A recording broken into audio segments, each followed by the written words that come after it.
135 milhões de pessoas ainda resistem no cinturão do Sahel, onde a vida recua de forma silenciosa e constante em direção ao sul. Por que liberar tartarugas em um dos cenários mais desolados do planeta seria a solução contra o avanço das areias? À primeira vista, parece uma medida ineficaz diante da magnitude do problema geográfico, mas na prática, esse réptil desempenha um papel ecológico que a tecnologia humana ainda não conseguiu replicar com a mesma eficiência. O solo fértil desaparece em uma escala de dezenas de milhares de hectares anualmente, enquanto o deserto do Saara drena a umidade residual de forma implacável. A poeira assenta lentamente sobre os brotos jovens que murcham antes mesmo de fixarem suas raízes no subsolo árido. O processo está apenas ganhando velocidade. Observa-se como cada tentativa de restauração ambiental permanece suspensa por um fio frágil, enquanto as condições climáticas extremas atuam contra a sobrevivência das comunidades locais que dependem diretamente da terra. 3.600.000 quilômetros quadrados é a extensão total desta engrenagem de aridez absoluta que define o Saara. Pode-se notar como o equipamento de monitoramento registra um sistema climático que opera como uma máquina de dessecação em larga escala, superando em área o território integral dos Estados Unidos da América. Depois fica mais complexo. Esta vasta região não é apenas um deserto estático, mas um complexo dinâmico onde o calor extremo dita o ritmo da degradação biológica. Cientistas agora reavaliam a estratégia global contra a desertificação ao observar o comportamento desses animais de movimentos lentos. Vê-se como a tartaruga interage com o ecossistema, transformando-se em uma peça fundamental para a regeneração da cobertura vegetal em pontos críticos. O segredo reside na capacidade do animal de processar sementes e fertilizar o solo de maneira natural, algo que o maquinário pesado não consegue realizar sem destruir a estrutura remanescente do terreno. Transição para o próximo nível. A estratégia agora se concentra em integrar esses processos biológicos ao plano de contenção das dunas. O equipamento gradualmente mapeia as zonas onde a introdução desses quelônios pode reverter a perda de solo fértil. A umidade é preservada em microhabitats criados pela presença da fauna, permitindo que a vegetação encontre uma chance de estabilização contra a erosão eólica. O material biológico se deita em camada uniforme sobre as zonas de transição, onde o combate à desertificação deixa de ser uma teoria para se tornar uma intervenção física e observável. O fluxo da restauração ambiental segue adiante pela cadeia de proteção do Sahel. Milhares de anos. Esse é o período de operação ininterrupta do ecossistema do Saara. Em diversas regiões, a precipitação é praticamente inexistente, com décadas inteiras transcorrendo sem a queda de uma única gota de chuva. Durante o dia, as temperaturas do solo frequentemente excedem 40 graus Celsius, cozinhando cada superfície exposta sob o sol implacável. Mas o que torna o Saara verdadeiramente aterrorizante é a sua capacidade de drenar a umidade do ambiente. Porque a evaporação é o fator mais crítico nesta zona árida. A radiação solar intensa atua de forma constante sobre a superfície terrestre. As taxas de evaporação atingem até 236 polegadas por ano, o que faz com que mesmo as raras chuvas desapareçam antes de conseguirem penetrar profundamente nas camadas do solo. Vê-se como o ar resfria rapidamente quando a noite cai, criando ciclos intensos de calor e frio, poderosos o suficiente para fraturar a estrutura física do solo. Nesta terra já exausta, ventos quentes e tempestades de areia continuam a varrer a paisagem de forma contínua. Pode-se notar a poeira fina sendo carregada para as bordas do deserto, sufocando as mudas jovens exatamente no momento em que começam a emergir da terra. O processo está apenas ganhando velocidade. Situado entre o Saara árido e as regiões tropicais ao sul, o Sahel existe como uma fronteira de vida extremamente frágil e instável. 135 milhões de pessoas dependem diretamente desta faixa de terra semiárida para sua subsistência básica.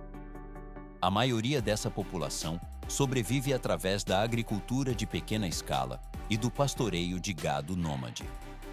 À primeira vista, a variação climática parece um fenômeno natural suportável, mas na prática, mesmo mudanças menores nas condições da terra e da água podem escalar rapidamente para uma crise de sobrevivência humana. O Sahel recebe chuvas sazonais, mas a quantidade limitada nunca é suficiente para compensar o que a natureza retira silenciosamente através de estações secas prolongadas. Tudo só se complica. Com o passar do tempo, a camada superficial do solo é removida pelos ventos quentes e pela erosão constante, expondo uma superfície endurecida, quase tão sólida quanto a pedra. Uma vez que a estrutura do solo é danificada, a água da chuva não consegue mais infiltrar-se nas camadas profundas para recarregar o lençol freático. As raízes das plantas falham em encontrar ancoragem e a capacidade de recuperação do ecossistema desaparece de forma gradual e persistente. Esta degradação não se desenrola de maneira dramática ou súbita. Depois, fica mais complexo. Pode-se notar como o fenômeno se revela nos menores sinais biológicos, com arbustos crescendo cada vez mais esparsos e pastagens encolhendo visivelmente.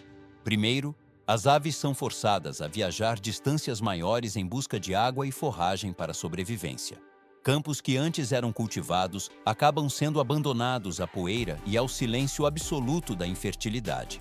À medida que o Sahel perde sua capacidade de regeneração, a atenção científica começou a se voltar para uma espécie nativa que antes era negligenciada pelos pesquisadores. Transição para o próximo nível. 16%. Esta é a parcela mínima que restou da área de distribuição original da tartaruga sulcata. Também conhecida como tartaruga de esporas africana, esta espécie era amplamente difundida por toda a região no passado. Por que o desaparecimento deste réptil acelerou a degradação da terra de forma tão severa? A presença do gado e a perda de habitat causaram um declínio populacional acentuado ao longo das décadas. Conforme as tartarugas desapareciam, as funções ecológicas essenciais que elas desempenhavam sumiram simultaneamente, deixando o solo desprotegido contra a aridez crescente. Parece um processo simples de reintrodução animal, mas na prática, a eficácia depende da biologia única da espécie.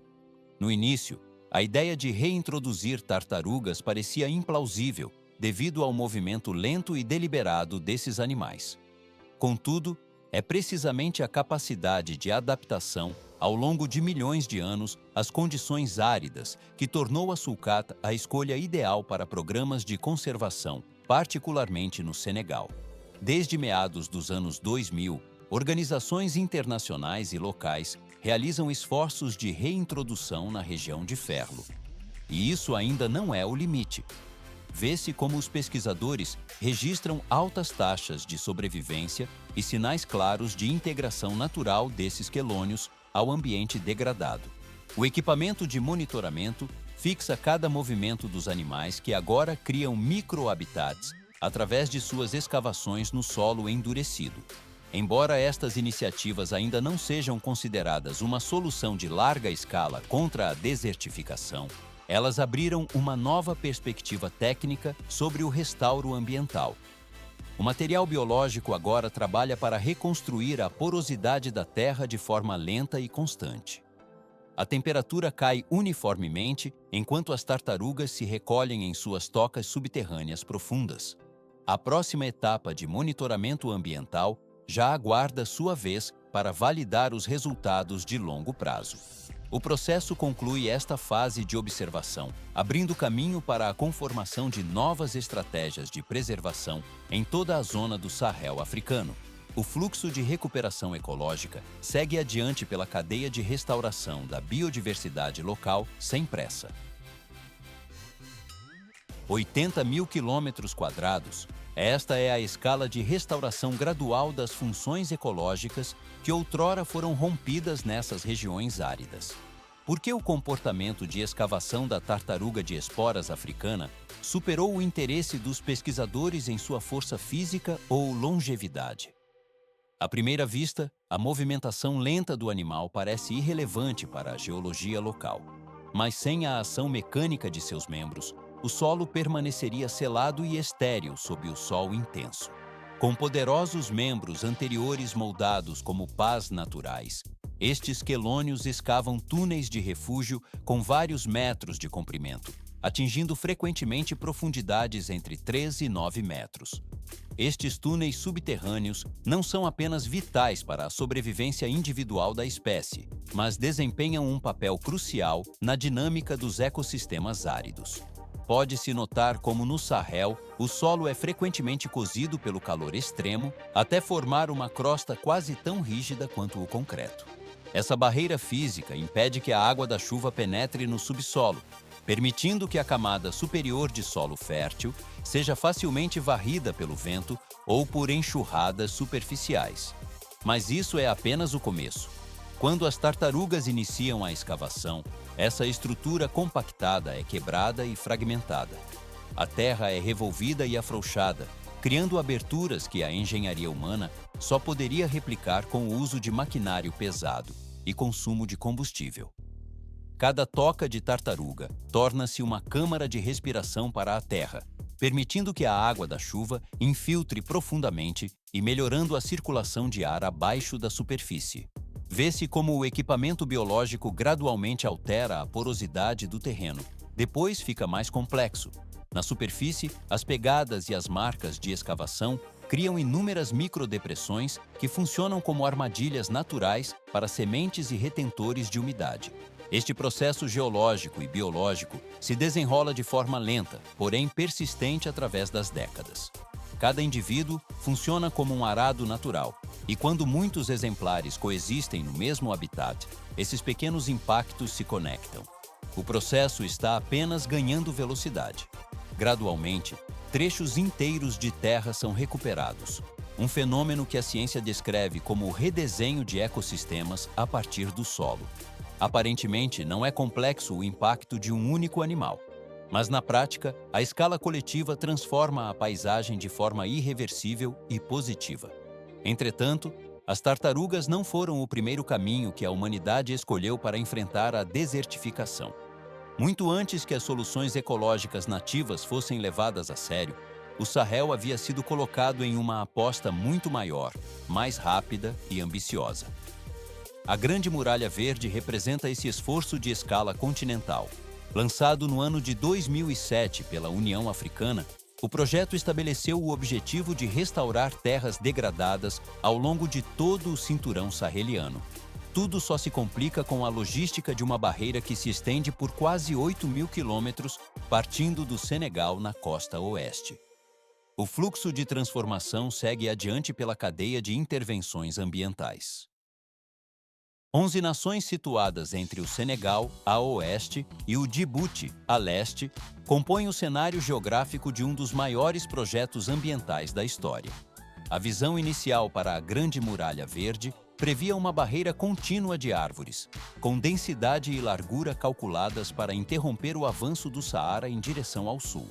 O objetivo central era a restauração de aproximadamente 100 milhões de hectares de terras degradadas e a criação de meios de subsistência sustentáveis para milhões de habitantes da região. Por que as diretrizes rígidas dos projetos de engenharia falham diante da realidade do Sahel? Aparentemente, o plantio em massa seria a solução lógica para a desertificação. Mas os climas erráticos, a escassez de chuvas e as secas prolongadas expuseram rapidamente as limitações dessa abordagem, provando que o ecossistema não segue plantas industriais pré-definidas. Pode-se notar como os relatórios internacionais do final de 2023 apontaram que apenas 15 a 20% das metas globais foram atingidas. O sucesso visível ficou confinado a um pequeno grupo de países, enquanto em outras regiões, as árvores jovens morriam antes de fixar raízes. A ausência de cuidados de longo prazo e a força das tempestades de areia dizimaram as mudas que restavam. Em certas áreas, as comunidades locais foram forçadas a extrair as árvores para o uso como lenha, não por descrença no projeto, mas por ser o único recurso para a sobrevivência imediata. O processo está apenas ganhando velocidade. À primeira vista, a Grande Muralha Verde parece ser uma estrutura física de contenção, mas na prática, Ela tem ensinado que o ser humano não pode impor sua vontade absoluta sobre o deserto. O Sahel não exige apenas uma barreira contra a natureza, mas soluções que se adaptem ao ritmo da própria terra. Se o projeto original buscava redesenhar os limites do deserto em um mapa, a tartaruga sulcata realiza essa tarefa de uma maneira distinta. O equipamento biológico desse animal atua de forma lenta, operando abaixo da superfície do solo. Mas isso é apenas o começo. Vê-se como os rastros das tartarugas imprimem marcas na areia que se estendem para além de sua presença física. As áreas frequentadas por esses animais surgem como pontos de ancoragem ecológica, onde a vida retorna antes do que nas paisagens vizinhas. A vegetação se regenera primeiro nesses locais, formando manchas verdes esparsas que estabilizam o solo contra a erosão. Insetos e pequenos herbívoros ocupam o espaço logo em seguida, atraindo predadores de níveis inferiores. Uma cadeia de recuperação biológica se forma com progressão clara e ordenada. Tudo só se complica. Ecologistas definem esse fenômeno como restauração agrupada, em vez de recuperação em larga escala. Em um ambiente hostil como o Sahel, a capacidade de resistência de um ecossistema é determinada justamente por esses bolsões dispersos de vida. Dessa forma, as tartarugas sulcatas não promovem o esverdeamento imediato do Sahel, nem revertem a desertificação em curto prazo. Elas desempenham a tarefa silenciosa de evitar o colapso total do ecossistema, permitindo que os processos naturais continuem avançando. O processo está apenas ganhando velocidade.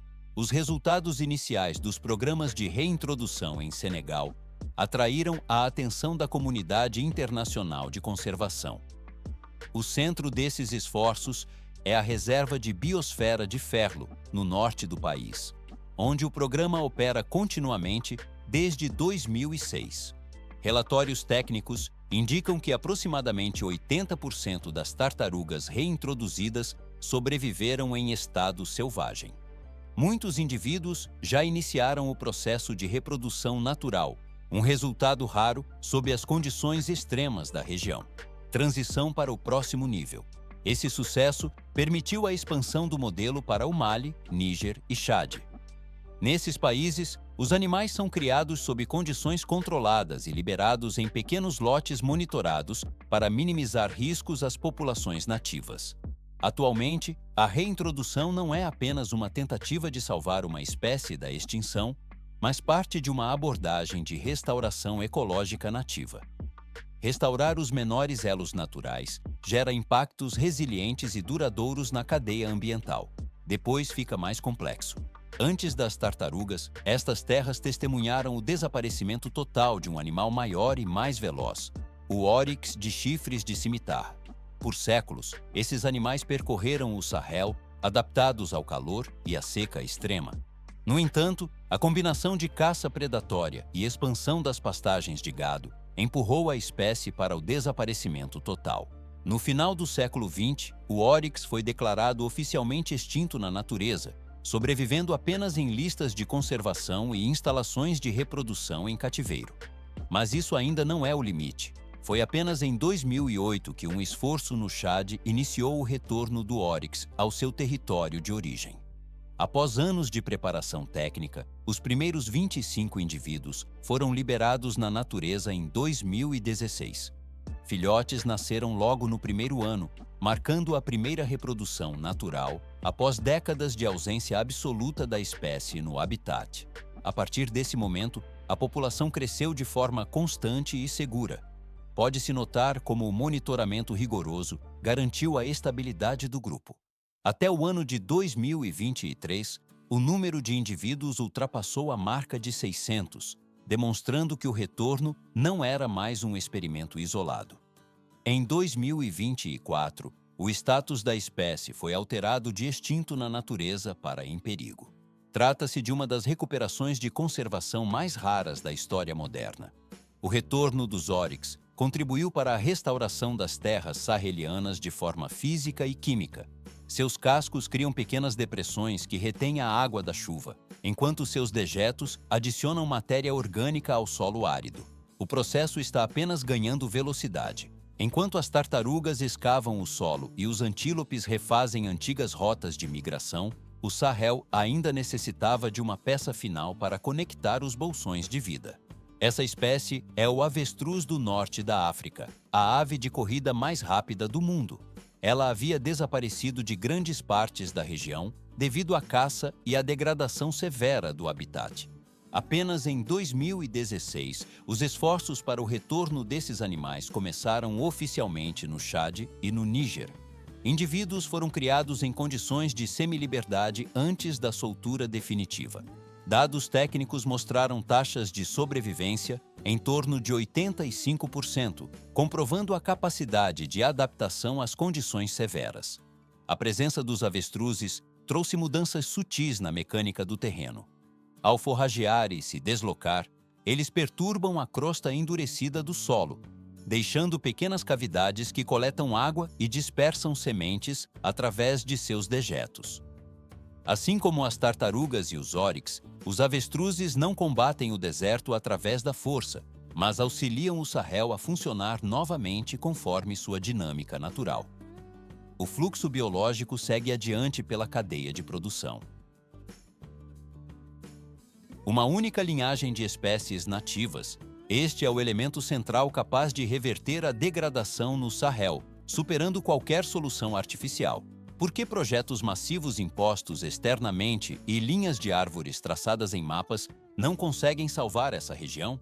À primeira vista, intervenções de grande escala parecem a solução lógica para a desertificação. Mas, na prática, a recuperação real depende da reintrodução de criaturas que originalmente pertenciam a este ecossistema. Somente o retorno desses organismos pode reativar os ciclos biológicos que foram interrompidos pela degradação ambiental progressiva. Tartarugas de espora africanas escavam o solo árido com suas patas robustas, criando túneis que retêm a umidade essencial e despertam a vida adormecida nas profundezas da terra. Mas isso é apenas o começo. O equipamento biológico desses animais promove a aeração do substrato, permitindo que a água das chuvas raras penetre em vez de evaporar na superfície escaldante. Vê-se como a vegetação rasteira começa a emergir ao redor desses pontos de escavação, sinalizando uma mudança na composição do terreno. Oryx de cornos de cimitarra restabelecem antigas rotas de migração, transportando sementes e trazendo gramíneas de volta à superfície através de seu deslocamento constante. Depois fica mais complexo. A presença desses grandes herbívoros compacta o solo de forma controlada e fertiliza a terra com nutrientes orgânicos em movimento. O processo está apenas ganhando velocidade enquanto as avestruzes do norte da África conectam ecossistemas fragmentados por meio de suas caminhadas duradouras entre as pastagens.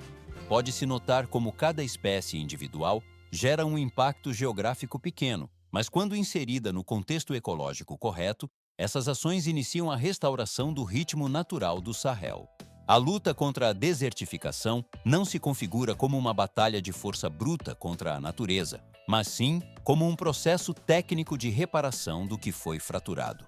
Tudo só se complica se houver pressa desmedida. Para salvar uma paisagem inteira, a paciência torna-se uma ferramenta tão vital quanto a engenharia biológica.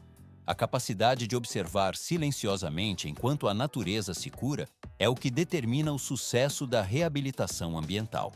O material orgânico e a fauna nativa trabalham em conjunto para estabilizar o avanço das areias, de maneira autossustentável. O material está pronto para seguir para a próxima fase de processamento sem pressa, permitindo que o ecossistema recupere sua funcionalidade original através de mecanismos que já existem há milênios. O fluxo da restauração segue adiante pela cadeia biológica de forma consistente.